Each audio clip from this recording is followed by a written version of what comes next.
आता बातमी लाडकी बहीण योजनेसंदर्भातली आहे। लाडकी बहीण योजनेचा पहिला लाभार्थी मेळावा हा 17 ऑगस्टला पुण्यातील बालेवाडीत होणार आहे। मुख्यमंत्री आणि दोन्ही उपमुख्यमंत्री हजारो बहिणींसोबत यावेळी संवाद साधतील, तर महायुतीचा पहिला संयुक्त मेळावा हा 20 ऑगस्टला कोल्हापुरात होणार आहे।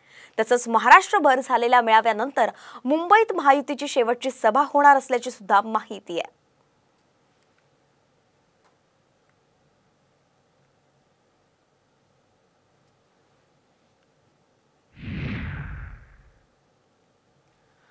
मृणालिनी नानेवरकर आपल्या सोबत जोडल्या गेल्या आहेत।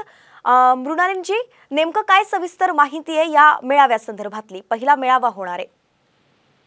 महाराष्ट्रातल्या लाभार्थी बहिणींना राखी पौर्णिमेच्या आधी 2 हप्ते मिळावेत यासाठी महायुतीचं सरकार प्रशासनाच्या मदतीने युद्धस्तरावर प्रयत्न करत आहे।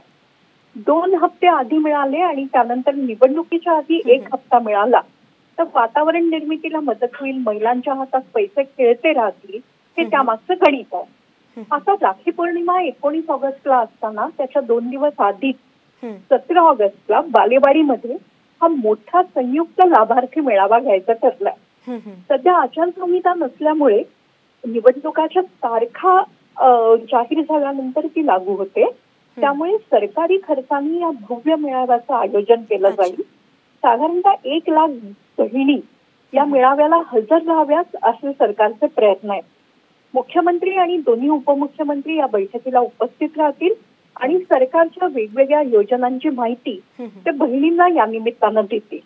1 लाख महिलांनी त्या मेळाव्याला येणं हे साधारणतः एक नरेटिव्ह उत्पन्न करणारं महायुतीसाठीचं आशादायक चित्र राहील।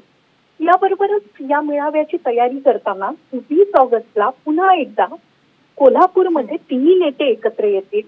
अंबाबाईंची ओटी भरून तिथे नारळ अर्पण करून 3 नेते साधारणतः निवडणुकीच्या तयारीची पहिली सभा करतील, ती देखील लाभार्थी मेळावे या उद्देशानेच राहील। नक्कीच मृणालीजी, आपण दिलेल्या सगळ्या सविस्तर माहितीसाठी धन्यवाद। वेळोवेळी आपल्याकडून अपडेट घेत राहू, पण सध्याची ही महत्त्वाची माहिती आहे की 20 तारखेला संयुक्त मेळावा होणार आहे आणि यामध्ये सरकारच्या वेगवेगळ्या योजनांबाबत एकत्र संयुक्तपणे बहिणींना माहिती दिली जाईल।